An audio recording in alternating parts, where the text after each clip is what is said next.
estaba determinando el nacimiento de una iglesia donde podíamos saber o imaginarnos que el Señor tenía tanto propósito al unir nuestras vidas. Ni nos imaginábamos todo lo que nos esperaba.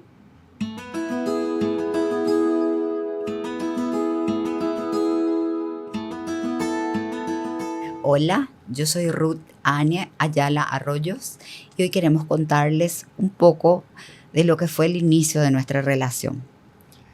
Yo me llamo José Luis Díez Pérez Alfonso, más conocido como Tito. Cuando llegaste tenías 16 años, ¿verdad? A la iglesia. 16 años, sí. 16 años. Entonces podemos calcular, van a ser todo tu edad. No así. importa, ¿Eh? cuento, directo. Así llegaste a la iglesia, pero no nos fijábamos ni vos ni yo, ¿verdad? No. La verdad que yo llego a la iglesia invitada por una amiga, una vecina que se estaba por bautizar. Yo era católica, súper, hiper, mega católica, hija, abuela Membú. Mi abuela era la que edificó su iglesia en su barrio, siempre cuento eso. Y yo era su única nieta, entonces era su adoración. Tu papá era el tesorero de la iglesia, inclusive. Y me invitó esta amiga a ir a la iglesia, y ahí recuerdo que estaban ensayando para el coro navideño. Era una iglesia tradicional, no había nada de batería, guitarra eléctrica, todo era órgano, era himno. Y me quedé totalmente enamorada de ese grupo de jóvenes. Y dije, yo quiero estar en este lugar. Y me invitó una persona: ¿quieres participar? Y sí, le dije con todo mi gozo. Y desde aquel día decidí quedarme en ese lugar. No sabía ni qué se decía congregarse. Y fue realmente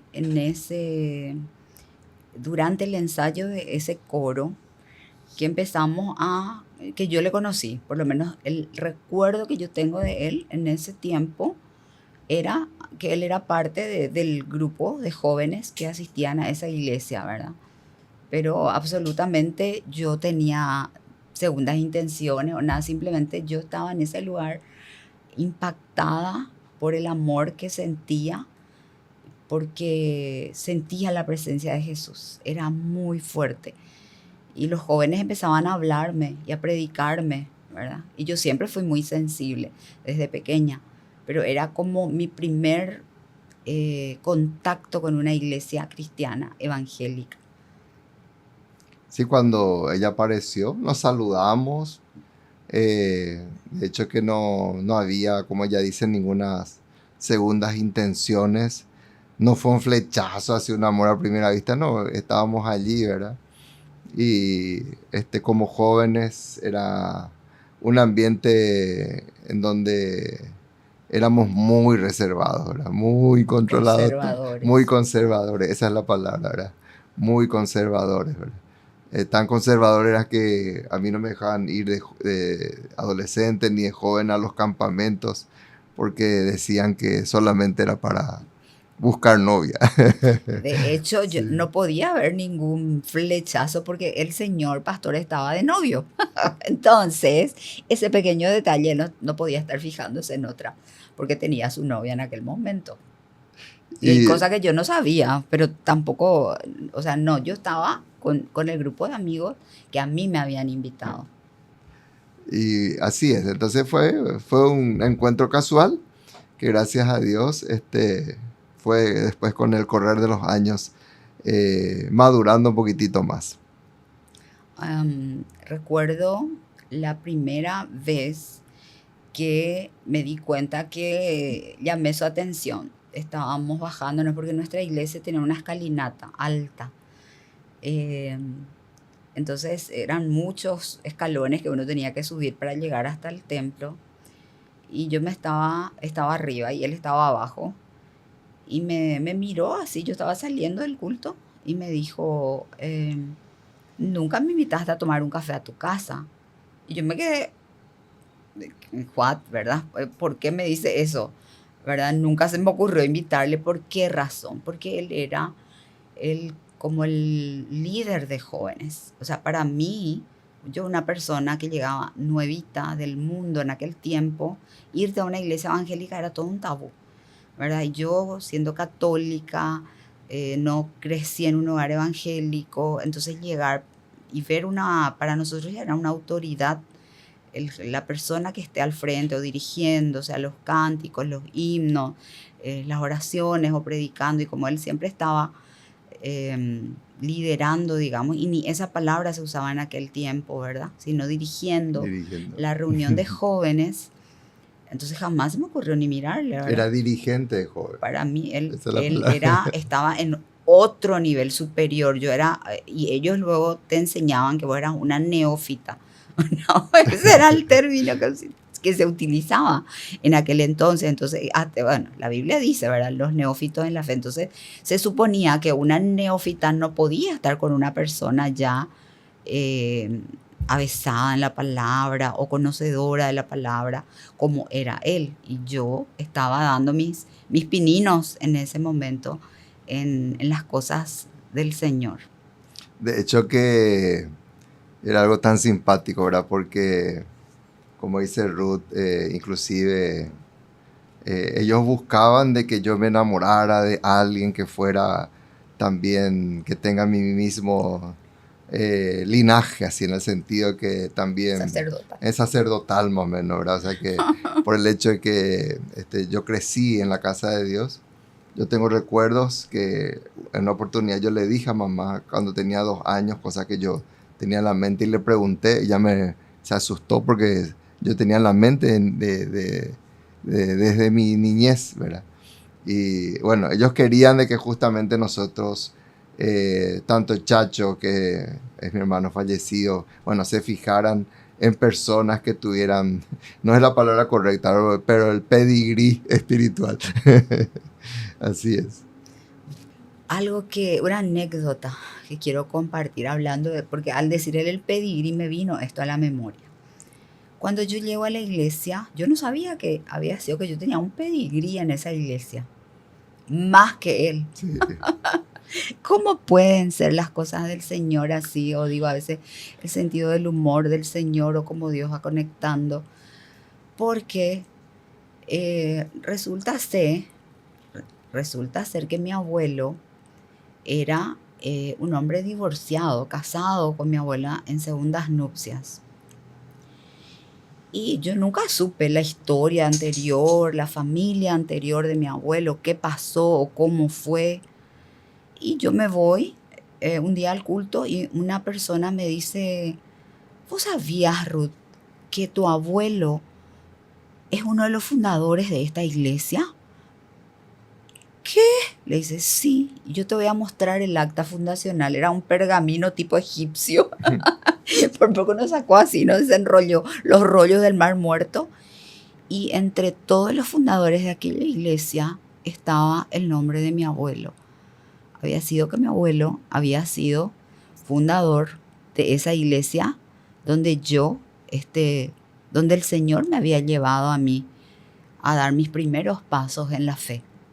Simplemente cuento esto así como un relato sobrenatural, porque entre todas las iglesias cristianas o evangélicas que existían en el país era lo más improbable, dentro de todo lo que son estadísticas o posibilidades, que yo fuera a parar justo en la iglesia que mi abuelo había fundado. Y mi abuelo tenía eso como un secreto. ¿Por qué? Porque él había roto su matrimonio y se había comprometido con mi abuela. En realidad no era casado, porque en aquel tiempo eran muy rígidas las leyes. Entonces él seguía, digamos, casado, pero se había ya ido a vivir con mi abuela hacía muchos años. Esa es otra historia que un día voy a contar porque es una historia muy interesante. Y Ru estaba enamorada de otro muchacho, que era mi compañero era mi compañero de colegio. Yo le gané para Cristo. Y cuando le traje a la iglesia, ella se deslumbró luego por él, ¿verdad? Y bueno, yo me di cuenta, no tenía todavía mi atención en ella. No tenía ya en aquel entonces, no tenía. No tenía más en aquella oportunidad. Lo que sí, este muchacho tampoco se fijó en ella y tuvo otra novia y cosas así, ¿verdad? Pero yo recuerdo muy bien que yo no me fijaba en ella porque mi amigo supuestamente estaba ahí, ¿verdad? Que se fijaba y no se fijaba en ella, así está. Flirteando, Sí, flirteando, ¿verdad? en términos de antaño. Sí. ¿Por qué? Porque, bueno, era un muchacho también que quería, era carente, vamos a decir, ¿verdad? Carente de afecto. Pero él me quería mucho, hasta ahora tenemos buen contacto, buena comunión.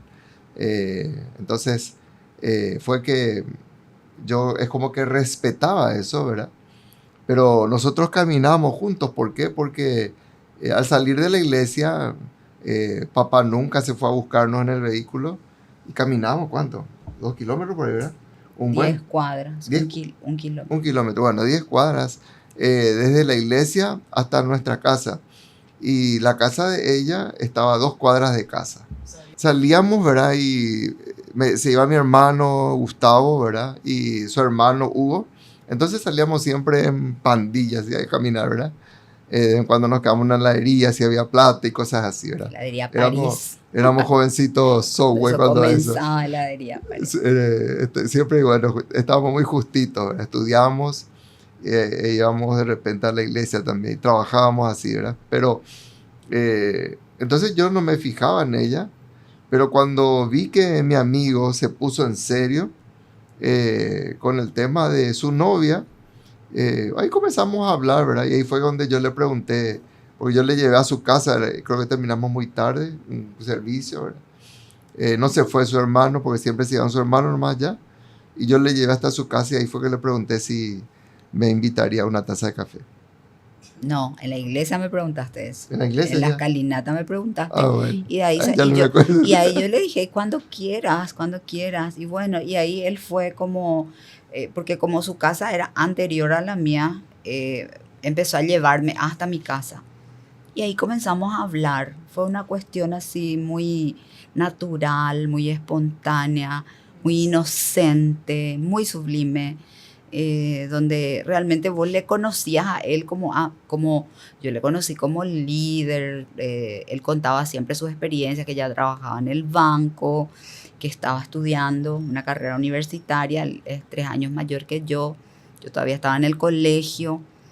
Y entonces era muy lindo porque era contarnos historias, anécdotas, hablar de la palabra, compartir, por ejemplo, lo que dimos ese día en el culto, compartimos así. Entonces fue un proceso lindo que me encantaría que hoy los jóvenes de hoy día puedan experimentar.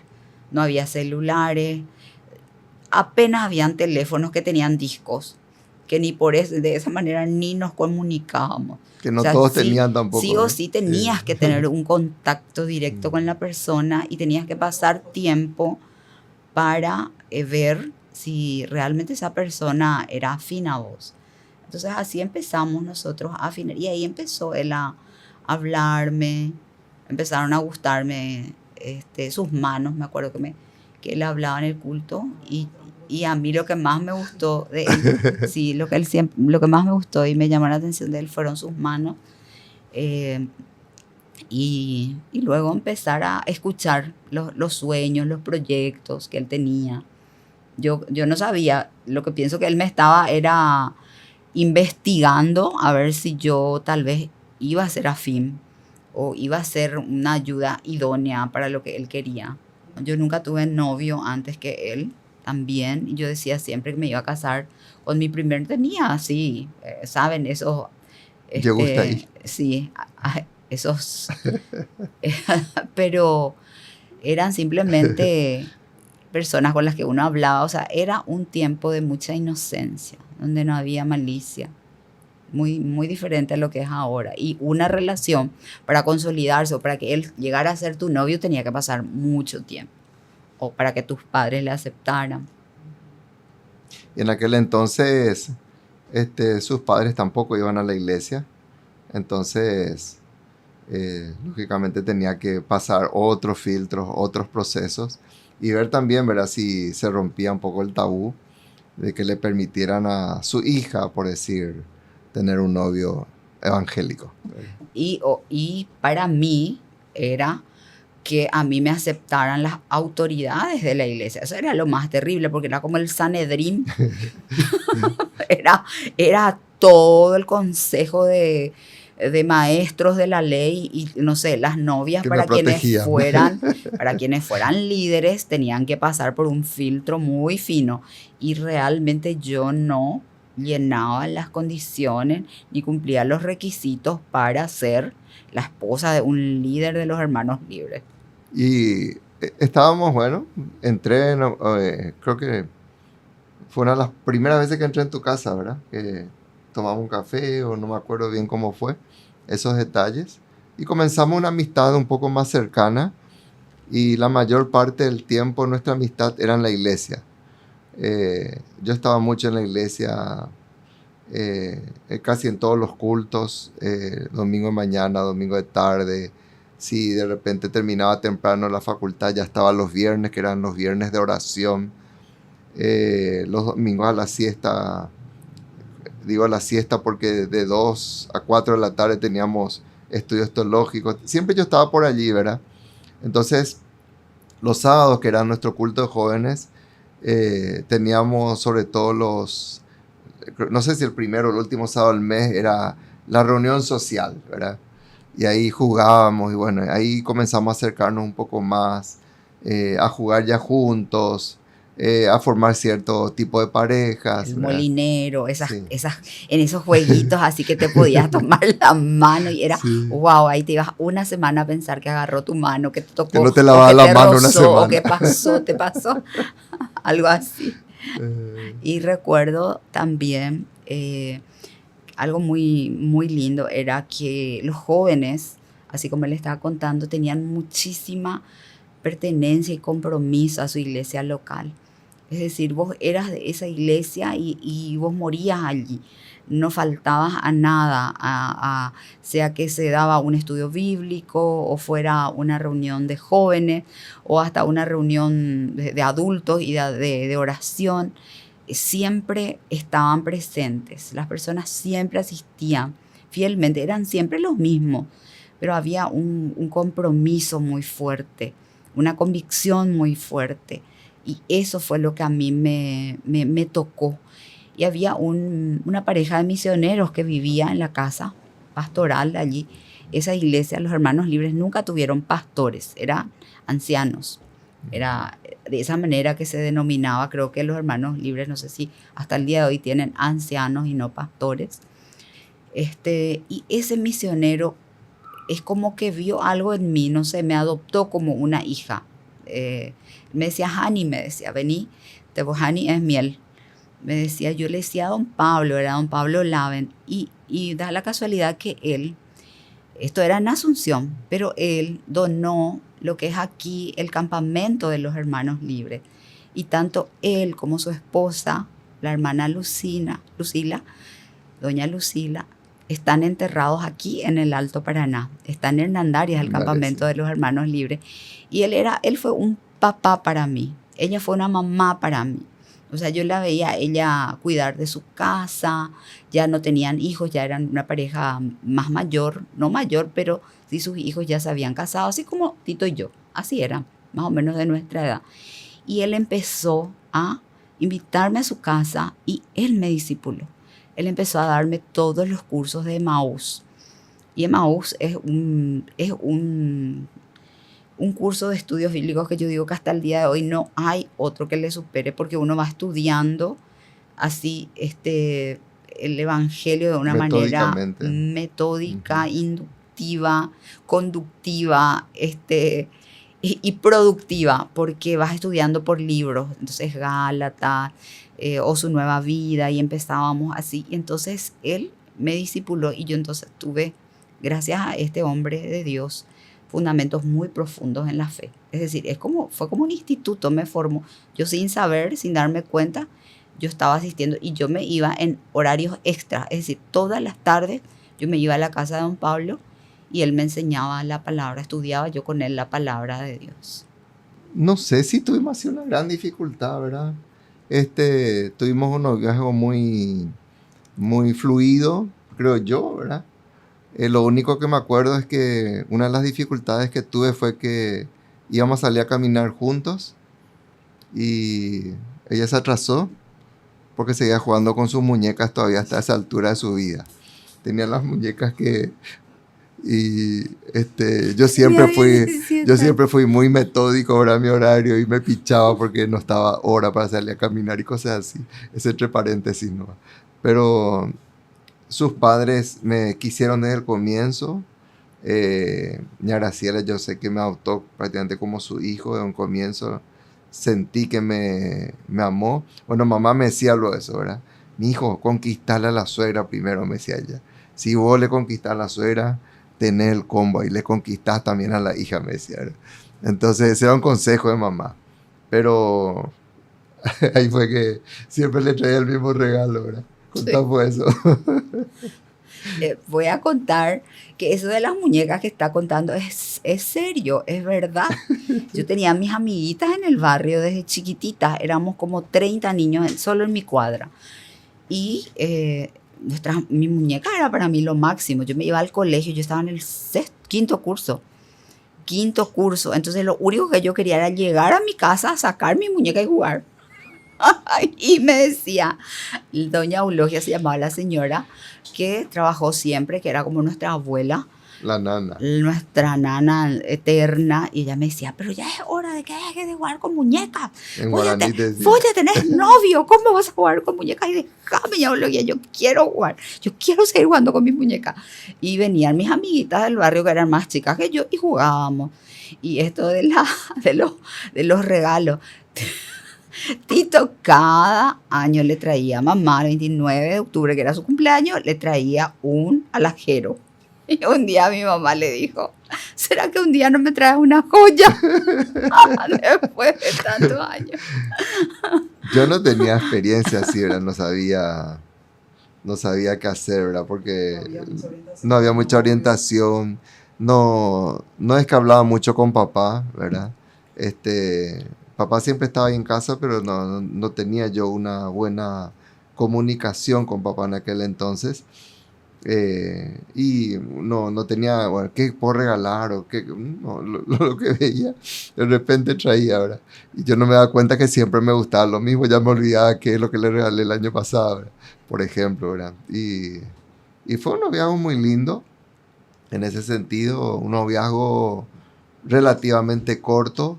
Me acuerdo que nos pusimos de novio un 20 de mayo y este muchacho en quien ella se gustaba, cuando nos pusimos novios, ahí él comenzó a gustarse otra vez de vos. Sí, justo cuando yo me decidí ya, ahí él también se decidió a que ahí iba a empezar a avanzar también. Bueno, pero eso yo creo que ocurre. Creo que nunca nos discutimos por eso, ¿verdad? Pero No. Siempre fue respetuoso también, pero... Yo lo que creo es que una de las dificultades realmente que tuvimos, con la que yo por lo menos me sentí muy, no sé si decir avasallada o en cierta forma agredida, era por esa cultura evangélica tan cerrada. Porque realmente nuestro noviazgo generó mucha roncha, generó una división en la iglesia en cierta forma, porque se formaron dos bandos. El bando de las personas que eran ultra religiosas, que eran, como les digo yo, así, este consejo del Sanedrín, Gamaliel más o menos era ahí el sumo sacerdote, y él quería para Tito una persona.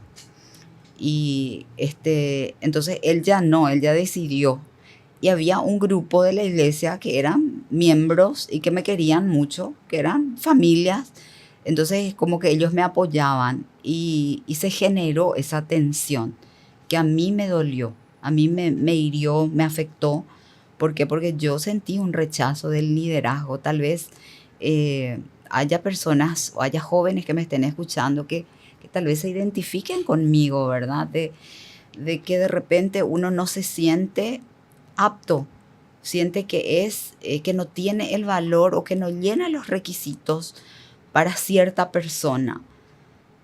El punto aquí es que eso no está determinado por el hombre, sino que es Dios quien determina, es Dios quien une, es Dios quien ve los corazones, porque yo creo que en medio de todavía chicas tal vez de muchos más años en el Señor o en la iglesia, pero el Señor estaba viendo mi corazón, cuánto yo le amaba a Dios, cuánto yo anhelaba. Si bien llegué al Señor ahí a los 16 años, ¿verdad? Yo paso, le recibo a Cristo, paso por el bautismo, empiezo mi crecimiento en el conocimiento de la palabra, pero era tan profunda mi convicción que realmente sí yo quería servirle a Dios y ni entendía muy bien qué significaba o qué era aquello que yo estaba sintiendo. Y tantas veces hay jóvenes así dentro de la iglesia. Quizás nadie se está fijando en vos, nadie te está mirando, pero Dios ya puso tus ojos en vos. O sea, yo tengo un propósito con ella, yo voy a cumplir algo. Yo creo que ninguna de las personas que en ese momento estaban ni en el liderazgo ni en la iglesia pensaban que el día de mañana yo iba a ser una pastora, y menos acá en Ciudad del Este, que nosotros íbamos a levantar una iglesia fuerte, linda, sólida, y mucho digo, fueron esos principios que yo recibí con don Pablo también en los cultos, porque realmente los cultos eran muy edificantes y había una buena y sana doctrina. Y nosotros, bueno, yo también me fui un poco en contra de todo eso, ¿verdad? Porque dije, no, me parece injusto que quieran, por ejemplo, digitar, ¿verdad? Él con ella porque los dos tienen la misma cantidad de años o porque ella es hija de un anciano, bueno, cosas así. Ellos me estaban preparando, yo iba a ser como el anciano más joven de la iglesia. Entonces yo ya estaba, como terminé mis estudios teológicos con ellos a los 14 años. A los 14 años yo ya predicaba allí, ¿verdad? Entonces ellos ya me miraban a mí como el futuro anciano de la iglesia. Y más todavía que, bueno, ahí el muchacho se casó, bueno, no me acuerdo, ahí estoy mezclando un poco las cosas. Mi hermano era así, bueno, al final él se enamoró de una chica de otra iglesia, también se casó con ella, y cosas así que de repente ellos miraban que tenían un temor que pasara, ¿verdad? Pero a nosotros nos importaba más lo que Dios pensaba, creía en nosotros, nos importó más el amor que teníamos entre nosotros y la bendición de nuestros padres. Mis padres les quisieron cuando le vieron por primera vez. Papá me bromea mucho porque Ruth se bronceaba demasiado, ¿verdad? Era bien morenita, ¿verdad? O sea que siempre estaba bien bronceada. Y bueno, pero papá le quiso a un comienzo también. Todo lo que sus padres también en el primer momento me recibieron con amor. Y una de las cosas que sí fue una lucha para mí fue el machismo, ¿verdad?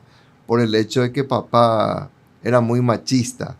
Y bueno, ellos venían también de esa cultura. Recuerdo una oportunidad que ella se fue a casa, yo preparé tereré, ¿te acuerdas, sabes? Yo preparé tereré y yo le estaba cebando tereré y papá vio eso.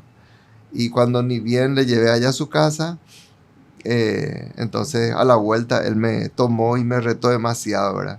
Porque me dijo, nunca más permitas, nunca más le cebes tereré a tu novia. Es ella la que te tiene que cebar, porque el día de mañana es ella la que te tiene que servir como esposa en ese aspecto, ¿verdad? Y cosas así que para mí era muy difícil porque yo venía a esa cultura, ¿verdad? Y veía que mamá era así también, que se prestaba. Y bueno, estábamos de repente comenzando algo así. Y bueno, yo no tenía ese problema de servir el terereo, cosas así que para mí no era, wow, perdiste tu machismo, ¿verdad? Pero yo creo que esa fue una de las barreras en su momento, ¿verdad? Eran otras épocas, Sí. había otros conceptos, incluso otros valores. Gracias a Dios los dos yo vengo de una familia católica, una base católica, aunque yo no sabía que mi abuelo era evangélico. Entonces él les hizo crecer a mamá y a todos mis tíos bajo los principios cristianos, evangélicos. Entonces, pero al casarse o al unirse con mi abuela introduce el catolicismo también allí, ¿verdad?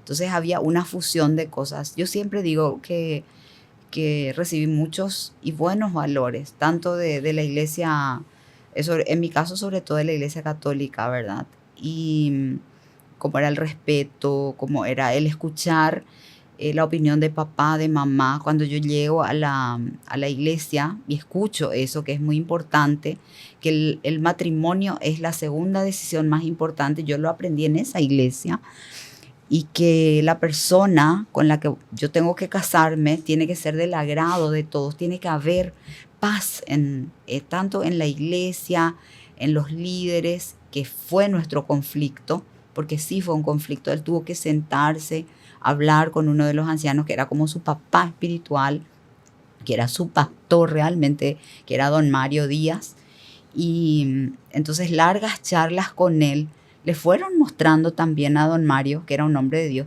que él no se estaba equivocando conmigo, ¿verdad? Si bien ellos tenían otra idea, otro concepto. Y por otro lado, en mi casa también era muy raro que yo llevara un amigo, porque no era, yo siempre dije y siempre le dije a mamá y a papá, el día que venga alguien va a ser, porque va a ser mi novio. Y yo me voy a casar con mi primer novio, yo no quiero jugar, nunca fue así. Una chica, si bien era una chica, lo que se diría mundana, porque no me iba a ninguna iglesia, nunca fui de frecuentar fiestas, era diferente a mis compañeras. Yo compartía con ellas hasta cierto punto, pero eso era una cosa, y me hace pensar eso, que es como que Dios siempre me dijo, esto no es para vos. Yo sentía esa voz interior. Yo sentía que alguien me guiaba y me decía, no, esto vos no podés hacer con ella. A mí todo me era permitido porque yo era una más. Pero había cosas que yo sabía que eran límites que yo no podía trasponer. Entonces hay cosas en las que yo no compactuaba con ella. Entonces cuando él llega a casa, mis padres saben que era algo serio. Y él llega luego con con toda la solemnidad y le dice, yo vengo para casarme con su hija, le dice a mi papá. Y mi papá se mata de la risa, porque en aquel entonces tampoco era así tan... Uno le traía a sus amigos, ¿verdad? Pero no precisamente te casabas con el primero. Pero le dijo, no, mi hijo, tranquilízate, no, relájate, porque le dio muy tenso en la primera vez. Y bueno, pero realmente tanto para él, creo, como para mí, aquello era algo serio. Nosotros. Esa vez cuando nos pusimos novio el 20 de mayo, fue un domingo después del culto, y yo le dije, bueno, tengo que hablar con tus padres, así fue, ¿verdad? Y ahí fue que cuando hablé con don Isidro esa semana, no sé, ¿está tu mamá también, verdad? Sí, los dos. Bueno, con los dos, sí. Hablé con los dos y ahí fue que les dije, yo vengo para casarme con ella. Así fue. De mi parte, lo primero, y esto es lo que fundamentó el tomar y el dar este paso. En primer lugar, es tener un tiempo de búsqueda personal delante del Señor. Nosotros nos pusimos en aquel tiempo 3 meses. O sea, incluso creo que fue más. Luego se acortó, porque nos dimos cuenta de que Dios ya había respondido. Pero nosotros dijimos, vamos a poner y vamos a pedir señales. Nosotros siempre le enseñamos eso a nuestros hijos. Pidan señales, porque Dios es un Dios de señales. Dios te va mostrando el camino. Él no te deja en el vacío, ni en la oscuridad, ni en el temor, ni en la duda. Una cosa, jóvenes, la Biblia dice, el que duda es condenado. O sea, en la duda hay condenación. La duda no viene de Dios. Cuando hay duda, cuando hay incertidumbre, cuando hay cosas que no te cierran, esto no me cierra. Entonces, es un momento de poner como un freno, un stop. Entonces voy a parar, voy a esperar, por más que tu hormona, tu corazón, tu mente, todas tus emociones vayan para un lado, pero algo dentro tuyo, que es tu intuición, tu conciencia, te dice no, para. Entonces es mejor parar. Entonces nosotros hicimos esos 3 meses de orar y de buscar y de pedir señales. Él pidió sus señales, que creo que se cumplieron. Las mías, yo también pedí 3 señales que se cumplieron. y al cabo de ese tiempo nos pusimos de novio. Otro consejo que yo pudiera darles es que haya paz en las personas que les aman de verdad, en esas personas que son próximas, que ustedes saben que anhelan lo mejor para ustedes y que el consejo que les van a dar es desde la verdad y es desde la realidad, que no les están dando un consejo por maldad o por quedar bien con ustedes.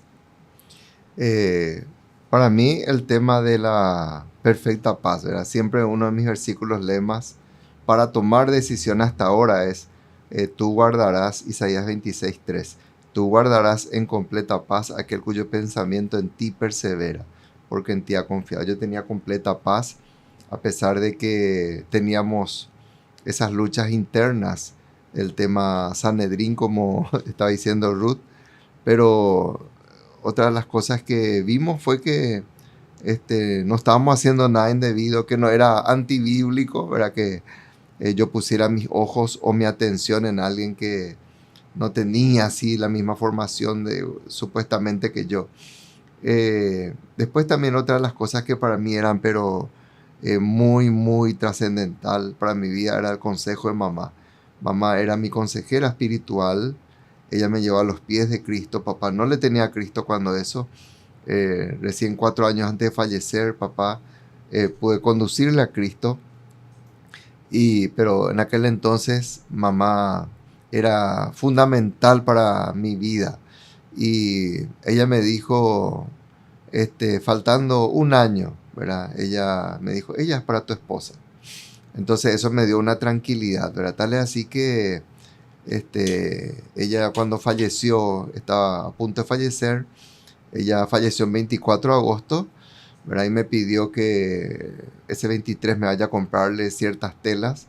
Me dio cosas bien específicas de comprar de tal lugar, tal color, y tráeme por favor envolverme para regalo. Bueno, mamá estaba internada.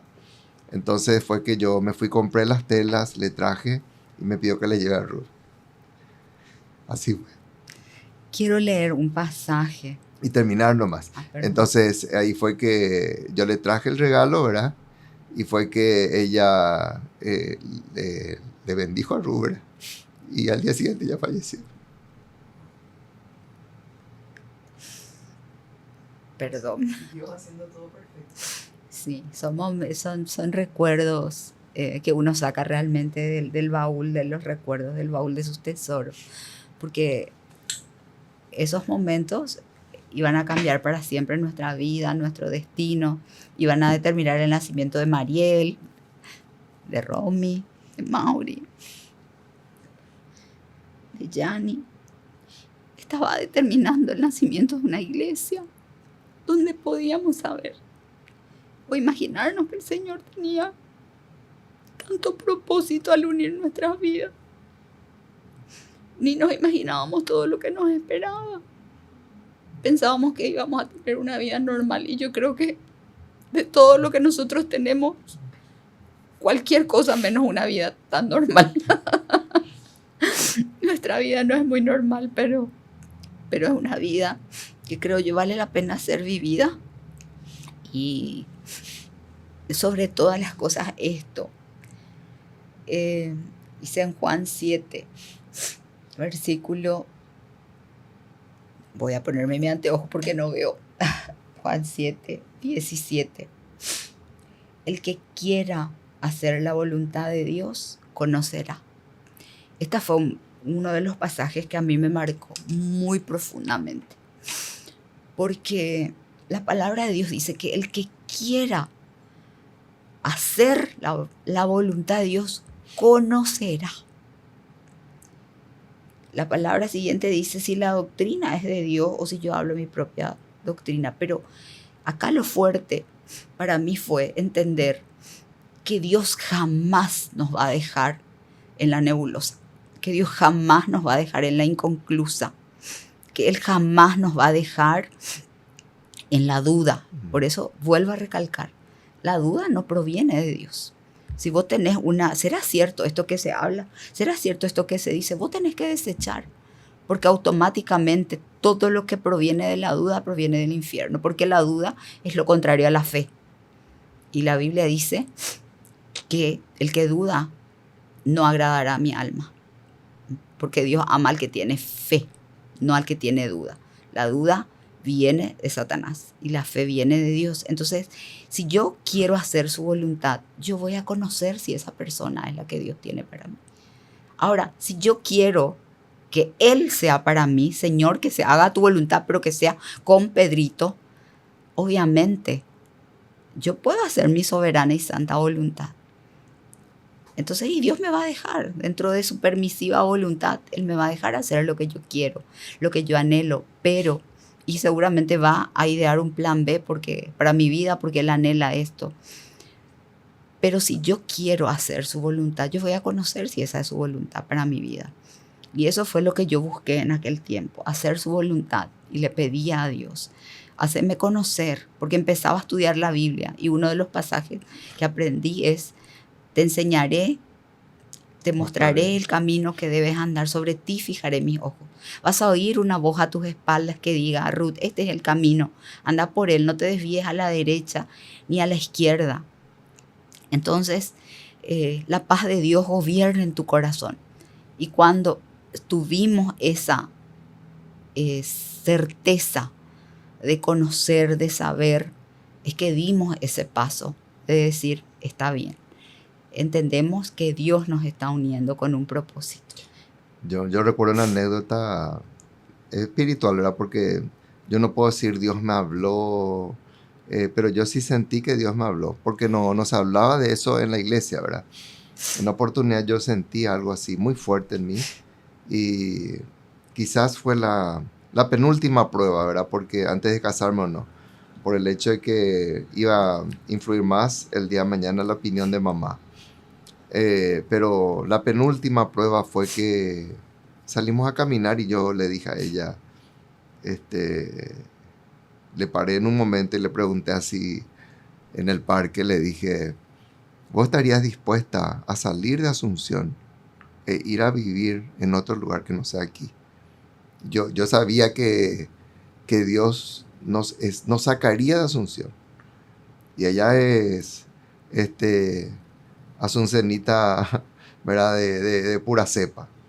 Y bueno, no sé si estaba tan enamorada y, ¿verdad? Que me dijo: sí, donde vos te vayas, ¿verdad? Tu pueblo será mi pueblo, tuyo. Más o menos, ¿verdad? ¿Puedo contar? Entonces yo... ¿Quieres contar? No. Bueno, no, entonces ella dijo sí, ¿verdad? Ella dijo sí. Entonces yo sabía que era ya una señal de Dios. Y cuando nos casamos se dio así. De repente me llama el gerente general y me dice: tenemos un puesto para vos. Yo era joven, tenía 24 años, acababa de cumplir 24 años ya de casado, y me dice: tenemos un puesto para que seas gerente en Presidente Stroessner en aquel entonces, año 87. Y yo le dije: me dejas pensar. Si anda a pensar, anda a hablar con tu papá, anda a hablar con tu esposa y todo eso, ¿verdad? Bueno, y fue así que yo me fui, le planteé y le dije a ella: me ofrecieron la gerencia en Presidente Stroessner, y que yo no me muevo de Asunción. Y ahí el Señor me trajo a mente: ¿y te acuerdas lo que hablamos en tal lugar, en tal momento? Y ella se cayó y se recordó. Cuando él me dijo eso, obviamente yo estaba ya re enamorada, no le iba a decir: no me voy a ir a Asunción. Pero pensé en mi mente: no, eso jamás va a pasar. No recuerdo haberle dicho no. Recuerdo cuando él me dijo eso, y me acuerdo que en ese momento que él me dijo que le estaban trasladando, que le querían trasladar, yo me acordé de lo que él me había, de la promesa que él, de lo que era una de sus señales que él me había dicho. Y yo entonces le dije: solo te pido que me des un tiempo para orar. Y que para mí también sea una convicción. Yo no me quería ir mover de Asunción. Pero luego sí, yo recordé. Por eso les digo, esas señales que uno pide son gravitantes, ¿entendés? Y también la persona que está comprometiéndose en esas señales tiene que ser consecuente de todo lo que acordaron antes del matrimonio, para que llegado el momento no diga, ah, no, yo te dije nomás en joda, yo te dije en broma, eso ni pensé. No, porque realmente uno, si va a hacer bien las cosas, tiene que hacerlo sobre la base de la sinceridad. Y eso tiene que ser un compromiso sólido. Tu palabra tiene que valer para esa persona con la que vos estás hablando y con la que pensás tener un futuro, y no decirle, no, yo te dije en broma, yo solamente estaba bromeando, porque él no está tomando esto como una broma y esto puede llegar a cumplirse. Entonces, Ser claro. ser claros. Y bueno, es un desafío para nosotros en este tiempo para mí, estar dando mi testimonio a una generación que es completamente diferente a lo que fue la mía. Pero yo pienso que los valores son inmutables y son eternos. Y sobre los valores son la palabra, lo único que vale. Porque nuestros valores no cambian de acuerdo a la cultura o a los tiempos o a las épocas, sino que son valores inmutables. ¿Y por qué le digo que es un desafío? Porque es un desafío que muchos jóvenes digan, ah, pero eso era en tu época, pastora, ya no es en nuestra época. Y lo que quiero decirles es, y les desafío a creer, que los valores que sirvieron para mi generación sirven para la tuya. Y que si cimentas tu vida en base a estos valores que no cambian, que son inmutables, entonces te espera un futuro y una esperanza de bendición. Y recordarles una oportunidad. Yo me negué a hacer un casamiento porque el pastor también puede tomar esa decisión. Porque hablando, primeramente hablé con el novio y después con la novia.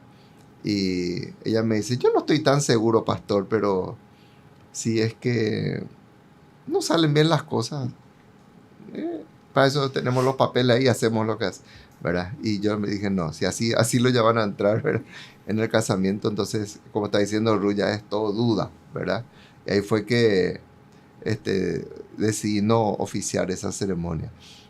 Y quiero decirles eso, que tomen esa conciencia y que se casen en el temor de Dios, que se casen en plena bendición, que se casen teniendo esa plena convicción personal, ¿verdad? Que, bueno, voy a estar con esta persona hasta que la muerte nos separe. Y contemplar un poquitito en el futuro, aunque uno es joven, ¿verdad?